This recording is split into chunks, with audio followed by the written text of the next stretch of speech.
let's talk about something important. Let's talk about component tests. And before making this talk, I was questioning whether it's too basic, whether it's even necessary to talk about the tests. But after this, I got the merge request from one of my colleagues again, and it was quite bad on tests. So if we write in the test, if I have 500,000 line of tests and we still fail at that, probably it's a good moment to talk.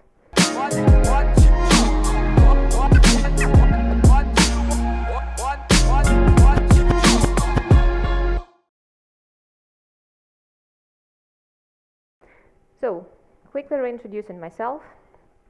I'm Vue.js core team member.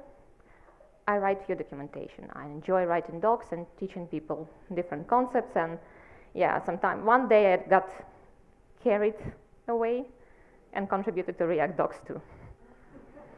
That's a proof. So. And I contribute to open source and also work in open source. I'm a principal engineer at GitLab, junior CTO, I don't know, going there probably. And as a principal engineer, I review code a lot. I'm a maintainer. I merge requests to master, break master sometimes. And again, a few people in this audience are from GitLab. They won't let me lie. 90% of my comments on merge requests are about tests. Like, why would you care so much not about the code but about the tests? Well, because developing standards of writing code is quite simple. Developing standards of writing tests is problematic, and everyone takes writing tests very individually. So, what we will be using in this talk? Not at GitLab, unfortunately, we're still on Vue 2. We're not talking about this. That's a huge pain. Normally with Vue 3, you use vtest and Vue test utils. Good question would be, why not Vue testing library? Why Vue test utils? This recommendation was in the docs for more than a year. And then we needed to switch it back to VTU, because if you're using Vue testing library, you need to know that it doesn't work with suspense components.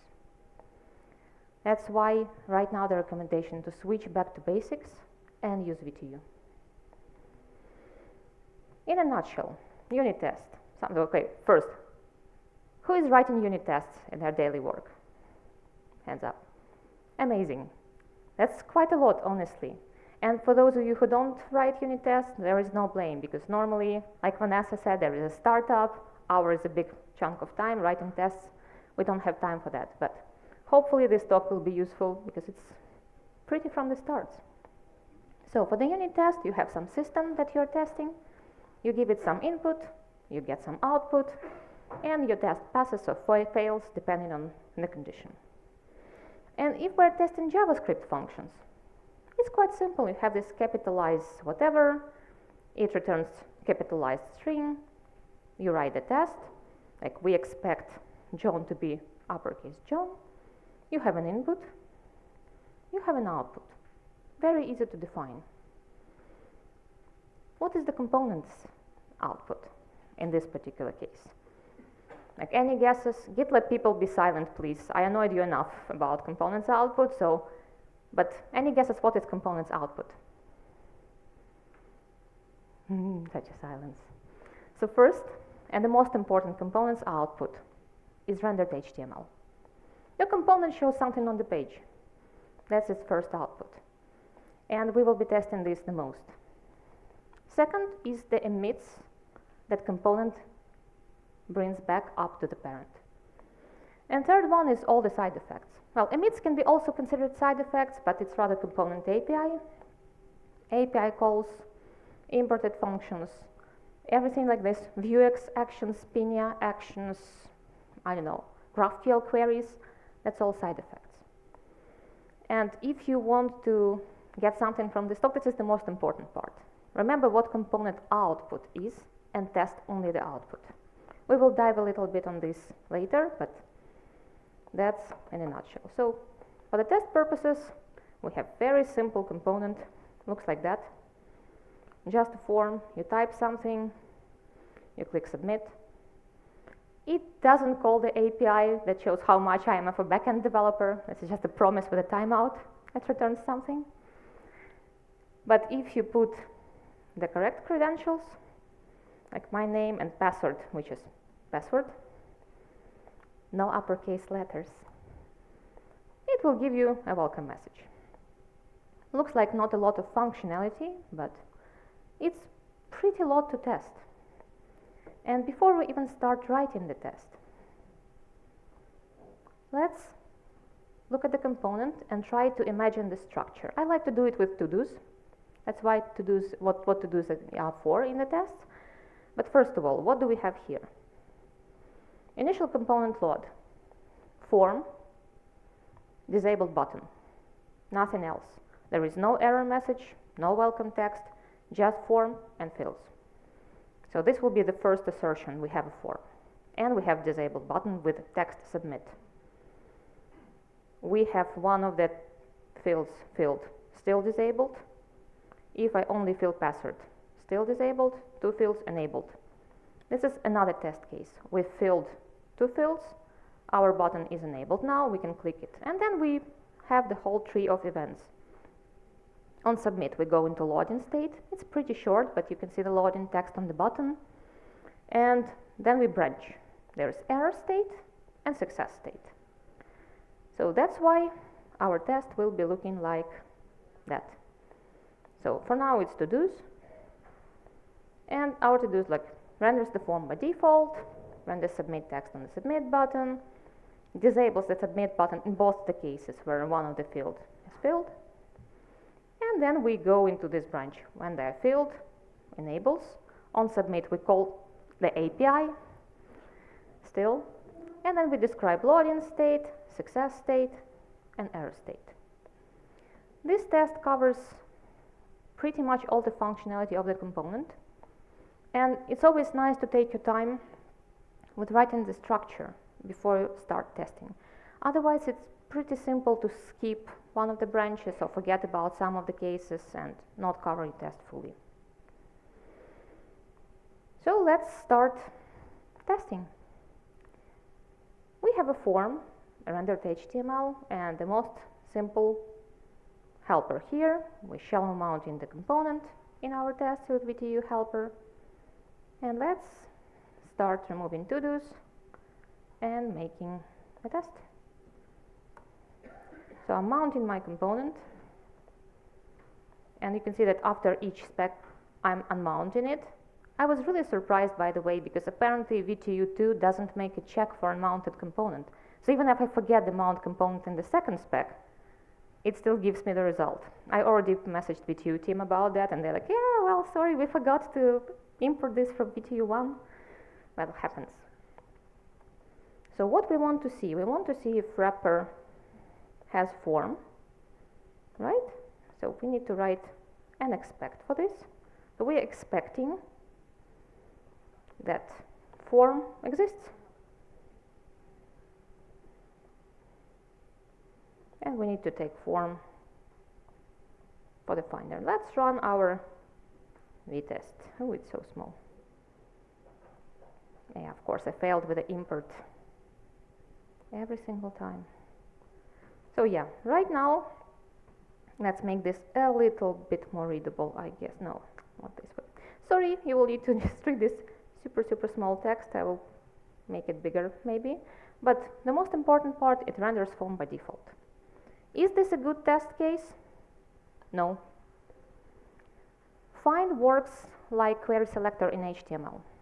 It looks for the first form in the component tree, in the DOM tree. What if I add another form? Well, it will be looking for a different form maybe. So we need to give a bit better identifiers to our HTML elements. How to do this? Honestly, that's up to your team. We were using specific classes like JS something. We were using refs on the components on Vue. So it's like you add multiple refs. And we ended up with a very, honestly, dumb solution, but it works perfectly. We have a very specific data attribute we call data test ID form. And while we're here, let's also add data test IDs for the error, because we will be checking it, not for this component, for the welcome text. And let's make them different. So we will be searching for error in our test, right? We will be searching for welcome test, so welcome text, and for something else. But for now, let's start writing helpers. For this small test, it will be looking a little bit excessive, like why do you need helper functions to find something? But in your real work, in your everyday work, you will be dealing with components that are 500 lines, 1,000 lines sometimes, and the test will be also 1,000 lines. And then in this huge component, you decide to change your markup. You decide to change the class, you decide to change something else. And then after this, you go in your test, and all the wrapper finds like, okay, do replacement. Instead of this, it's pretty simple to write something like find form and wrapper find. I will use data test ID, which is form. And this is a function right now, and I already failed somewhere, no worries. Yeah, it's const. And instead of doing this wrapper find form, we will just call the function. Why it's a function? Why not just wrapper something something? It doesn't exist even. And why? Oh, there's typo. Yep, thank you. See, passes back. Why function? Because at this particular moment of time, wrapper is undefined. So if you try to call find on it, it will complain. And to save us some time, let's also paste everything else. As you can see here, I get completely lazy and skipped data test ID because we have unique IDs for the input fields. But overall, now that's kind of sufficient test, and we can move to the next one, which is more interesting because we will be looking for the button. And button in my code is a component.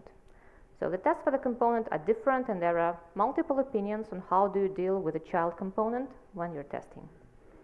But let's start converting this into something else. So first of all, when you're looking for the component in the test, you don't use find, you use find component. So I know find confirm button. It will be a wrapper, find component, and I have confirm button imported already.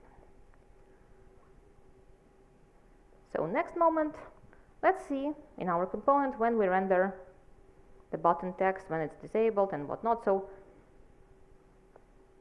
we see that disabled, for example, is form valid and loading, and button text is some button text, which is a computed property.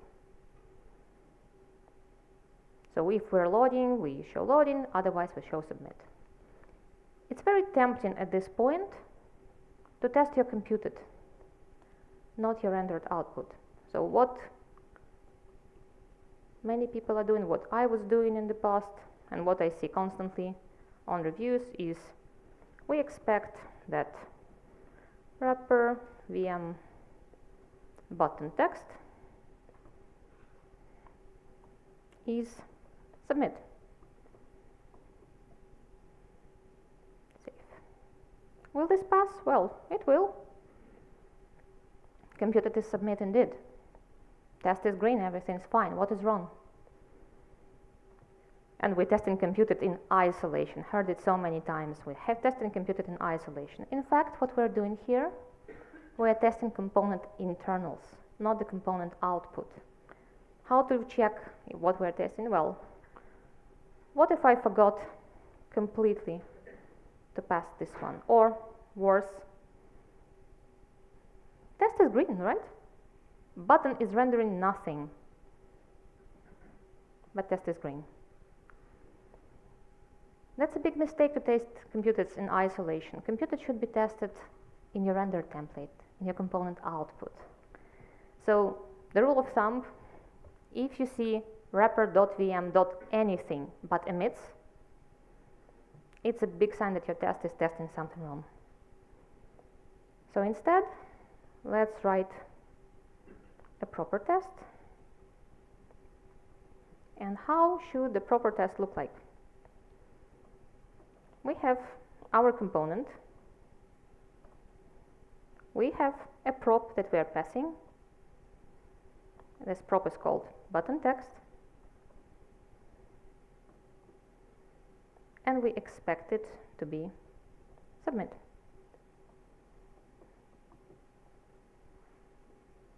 Now, if I change anything here, test properly fails. So we remove the wrapper.vm and we use the props. Why this part acquires so many discussions? Because part about child components, so many opinions. Another very tempting thing to do, because Natalia, that's not rendered HTML, that's props, right? That's not what you see on the page, what the props is. First of all, I'm doing shallow mount. And if I do a shallow mount, let's just see what our component renders.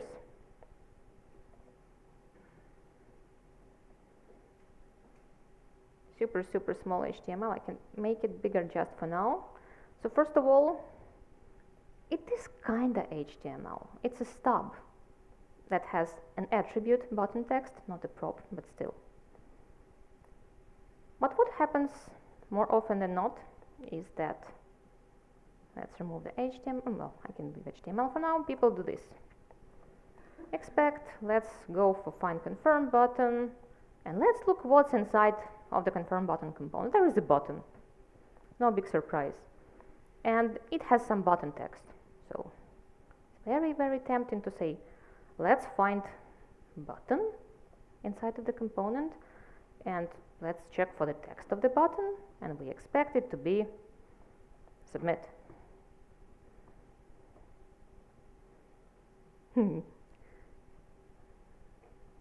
Wow.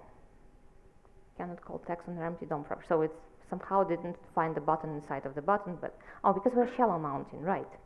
Let's replace the shallow mount with mount. The difference, if you don't know, is mount will mount the whole DOM right now without stubbing the child component. So you can see that there is button here, and we're looking for its test, and everything looks perfect. That's rendered HTML. What is wrong? Well, in fact, right now, we are checking the component internals, not the component under test, the child component. And if you're the only developer, I know what's in the child component. I can fix it, I can test it. If you have a team even of 10 people, there is someone working on this confirm button. Most likely not you. And what they can do, they can say, well, it was button, now it's input. With the type submit. Because we want to have this instead of the button.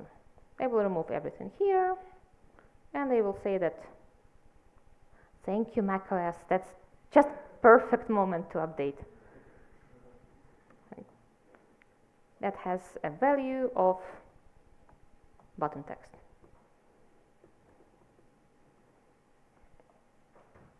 So what happens now? I go on the page. Well, there is submit button. It looks a bit different, but I don't really care. Does it submit? It does. So component is fully functional. My test is failing though. Why it is failing? Because I reached for the implementation of the child component. I treat my child component here as white box. I assume that I know what's inside. And it's a big mistake. So let's go to the slides and go quickly through them, because I'm just skipping abstracting fine elements, avoiding component internals, and this is important part. It doesn't matter whether you prefer mount or shallow mount. Your child component is something you don't know about. It has external contracts, and you don't look what's inside. You don't know about implementation, what elements are inside, what this component is doing, what side effects is. This will be covered in the child component test, not in the parent component test. Otherwise, you're going into integration test area. And what are component contracts for child component? Very simple. Props and events. You check the props that you pass, you check events that it emits. In some particular cases, sometimes, rarely, you go for attributes. Most likely, if you use component library, most likely props and emits are pretty fine. And That's the reason I personally prefer to use shallow mount and leave the child components completely outside. Unless I use named slots, then we need to stop them. But for now, let's treat our child components always as black box. And let me get shallow mount back, because that's another moment I like to annoy my colleagues with. Like, why are we using mount here? Use shallow mount instead. Also, you can imagine that if I used this type of a test with reaching inside the child component, and I use this confirm button in 50 different places in my application, 50 tests would fail, while in fact only one test should have failed. Confirm buttons. Okay, now we are going to check the disabled state. So we check the text. Now we check whether it's disabled. Again, mounting component here. And what is, again, super tempting, how do we fill the fields? It is has been model with a username ref. So what we don't do, first what we don't do this. Wrapper VM username is equal to username. And then let's expect that our find confirm button props disabled should be true. Well, it's true right now. What if I fill the password?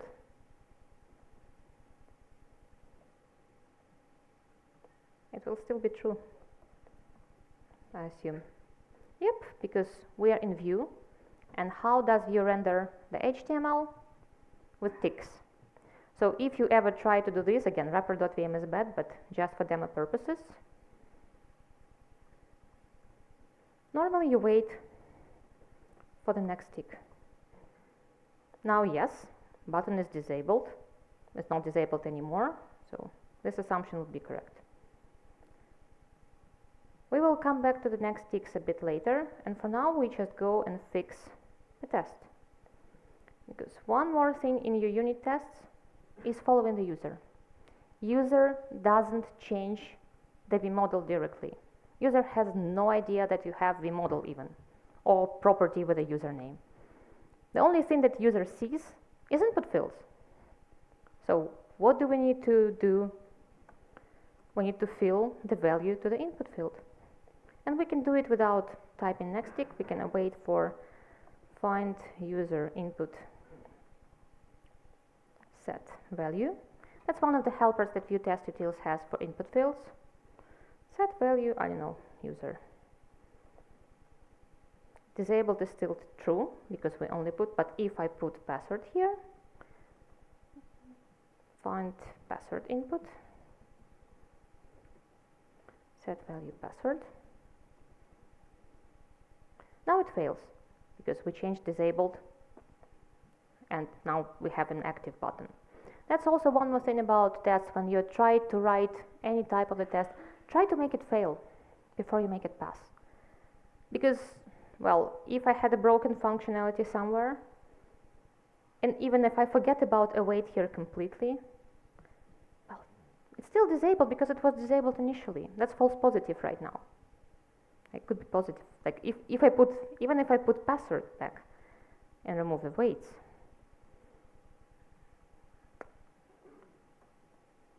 well, yeah, it's true. So make the test fail, make your test pass. And we just do the same with the password test. So here we will just do very simple copy pasting from the previous example.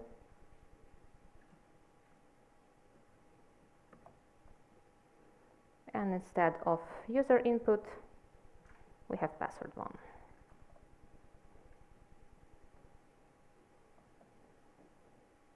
Still disabled, perfect. Now we get to the next tree, and we want both username and password fields to be filled. So, and we do this before every single spec in this tree. So we are utilizing the power of before each, and we're just bringing, we're mounting the component first of all. Mount component, not mount.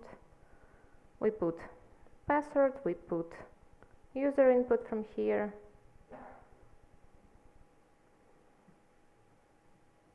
And I'm removing await. I will explain why in a minute. But first thing we need to check. Now we want to see the submit button enabled.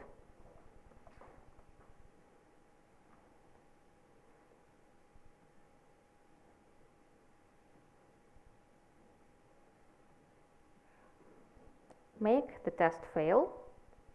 It's true right now. I mean, it's false, but button is enabled. So, why now await? We just needed to wait because this is a synchronous one, and internally it calls the next tick after setting value, but we're not doing this. This is one of the tricks of Vue test utils and vtest in combination and jest previously. If you're using before each will internally call the next tick before the next assertion. And it's very tempting to keep it like that. Well, we don't need to wait, but we already stepped on this when updating jest at some point, because jest was like, it's not good to have before each like that. And it broke 700 tests. So I prefer now to write await every single time, just to be safe. So whenever you test anything that changes the rendered HTML on flight, it can be set value on inputs. You can set the component probes and see what's the output. Always remember about Vue microticks and promises, because this is one of the biggest problems. Oh, my test is not working. Well, it's about the microticks. And then let's see how much time else do we have. Still 10 minutes. Well, we can keep writing the test with the live coding, or we can skip and go to questions, but maybe just a few more. Just a few more. So let's go and describe something like calls the API. Here I will be using the mock. And in most cases, when you're dealing with side effects that you don't have, besides state manager, you're dealing with mocks. So you create the mock that's expired, that spies of API send from data, and in this particular case, I will only need to check whether it's called. So mount component again. Now we will need to click the button. And VTU has two helpers, one for native buttons that calls trigger. So you select the button, trigger, click. But you remember about the components and component contracts, right? So we're not clicking the button, we're emitting the event from the child component. So we're doing find confirm button, VM. That's the only moment when accessing some wrapper VM is legit. Emit, confirm. And we expect our mock send from data to have been called at least once. It does, it performs the call. Again, this is something that when we're following the user, because we could do wrapper.vm send form data to call API, we can call the method, and we shouldn't. There is a rule of thumb how to check that you're not testing methods or internals. After you write the test, try changing the method name, both in the script part and in the template, and look at your test. If you call the method directly, it will fail. It shouldn't. You should be able to change the method, all the computed names and all the method names, and your test should be still going. That's resilient test. So it's about 10 minutes. So do you want to switch to questions? If you have any questions, of course, it's Daniel's work to ask that, but I will do this. Now questions? Okay, there are questions. Let's switch to questions now. Thank you so much. That was fantastic. And I particularly loved how readable it all was. I mean, don't you think? It just looked like it was, you would come into that as a new developer and immediately understand what was going on. It just was very nice to see. Thank you. So who has some questions about testing to start with?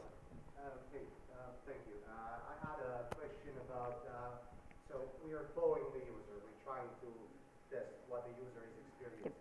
So why for these smart components?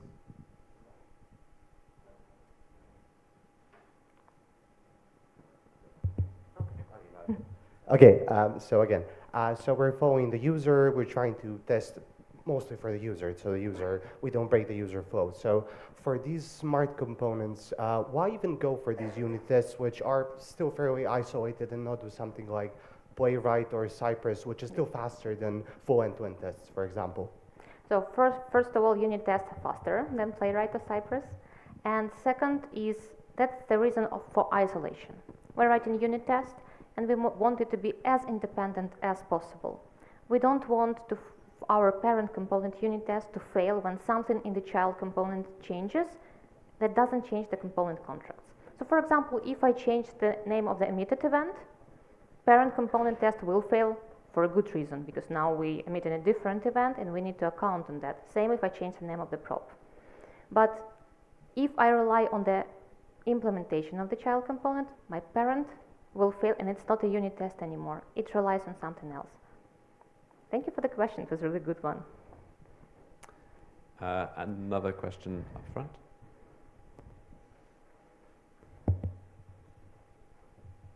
Well, thank you for this talk. I just have one very small question. So you're using data test IDs, and me too.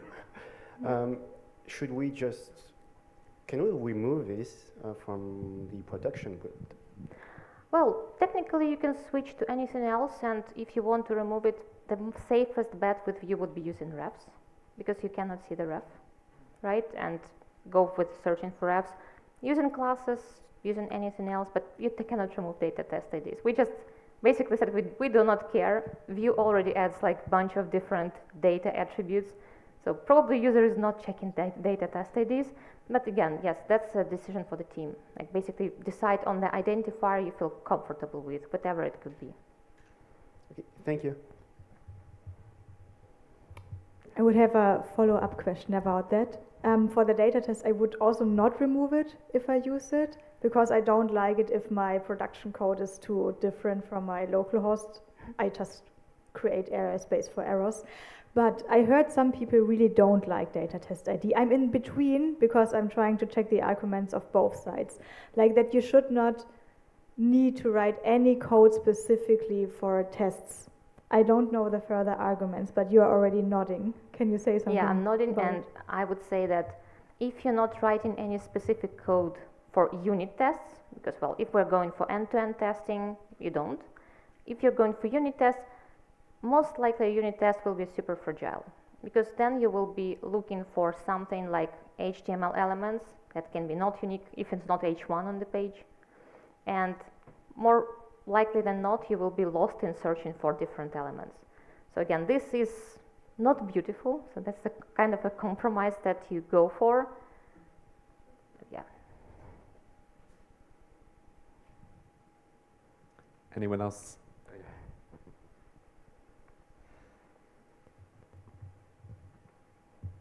Thanks. So I was wondering if there are any good resources that you can share with us to, I don't know, improve our testing or something like that.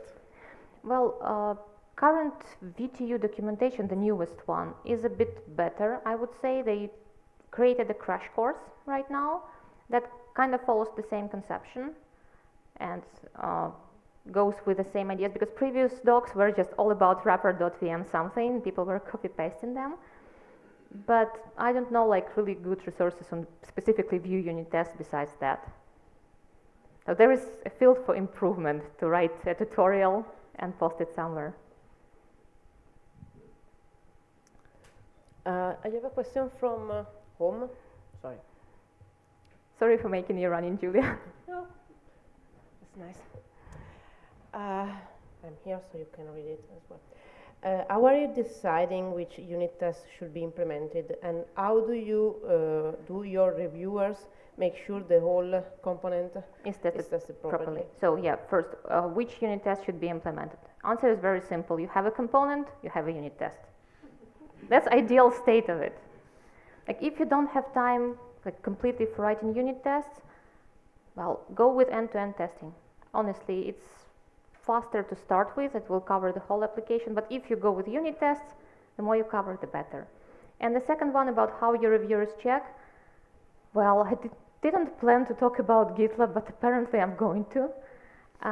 On the merge request, I think GitHub has the same thing, right? So it will be fair to mention both. There is test coverage feature. And when you see the code of the component, there is a little line that indicates that this particular tree, logical tree of the component or function is not covered with the tests. And then just attention from the reviewer. If you really check the component code, you normally see what part is missing from the test.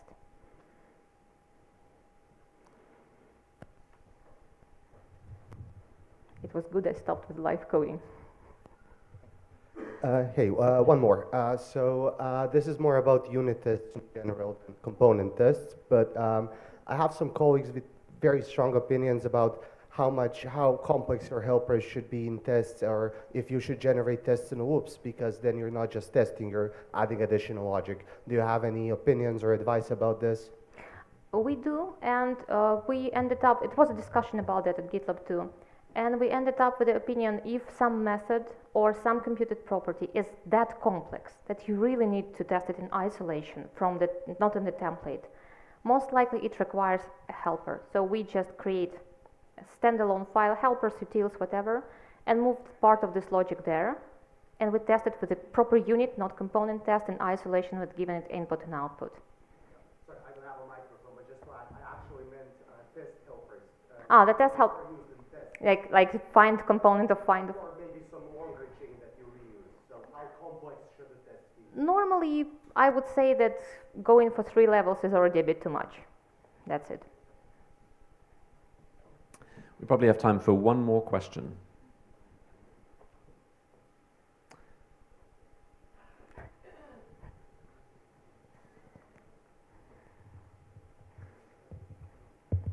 What about AI and unit tests? I'm sorry. That was a good question.